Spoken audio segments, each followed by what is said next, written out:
At that time, Herod the Tetrarch heard the report about Jesus and said to his servants, "This is John the Baptist. He is risen from the dead, and therefore these powers are at work in him." For Herod had laid hold of John and bound him and put him in prison for the sake of Herodias, his brother Philip's wife, because John had said to him, "It is not lawful for you to have her." And although he wanted to put him to death, he feared the multitude, because they counted him as a prophet. But when Herod's birthday was celebrated, the daughter of Herodias danced before them and pleased Herod. Therefore he promised with an oath to give her whatever she might ask. So she, having been prompted by her mother, said, "Give me John the Baptist's head here on a platter." And the king was sorry. Nevertheless, because of the oaths and because of those who sat with him, he commanded it to be given to her. So he sent and had John beheaded in prison. And his head was brought on a platter and given to the girl, and she brought it to her mother. Then his disciples came and took away the body and buried it, and went and told Jesus. When Jesus heard it, he departed from there by boat to a deserted place by himself.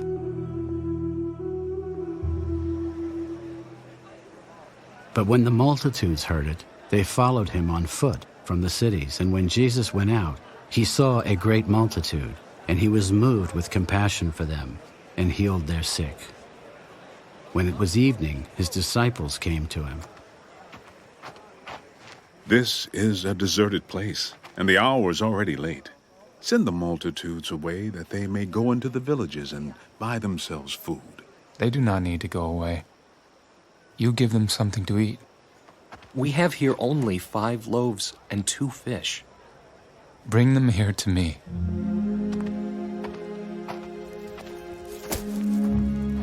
Then he commanded the multitudes to sit down on the grass. And he took the 5 loaves and the 2 fish, and looking up to heaven, he blessed and broke and gave the loaves to the disciples, and the disciples gave to the multitudes. So they all ate and were filled, and they took up 12 baskets full of the fragments that remained. Now those who had eaten were about 5,000 men, besides women and children. Immediately Jesus made his disciples get into the boat and go before him to the other side, while he sent the multitudes away. And when he had sent the multitudes away, he went up on the mountain by himself to pray. Now when evening came, he was alone there. But the boat was now in the middle of the sea, tossed by the waves, for the wind was contrary. Now in the 4th watch of the night, Jesus went to them, walking on the sea. And when the disciples saw him walking on the sea, they were troubled. "Oh, it is a ghost!" They cried out for fear, but immediately Jesus spoke to them. "Be of good cheer! It is I! Do not be afraid!" And Peter answered him, "Lord, if it is you, command me to come to you on the water." "Come!"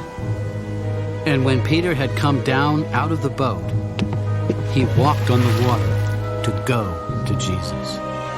But when he saw that the wind was boisterous, he was afraid, and beginning to sink, he cried out,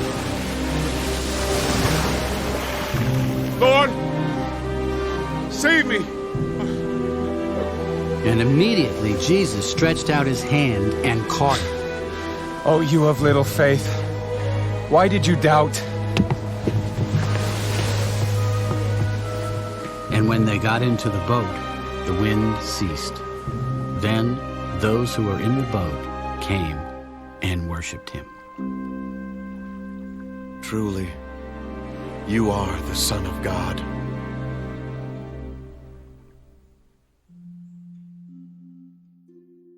When they had crossed over, they came to the land of Gennesaret. And when the men of that place recognized him, they sent out into all that surrounding region, brought to him all who were sick, and begged him that they might only touch the hem of his garment. And as many as touched it were made perfectly well.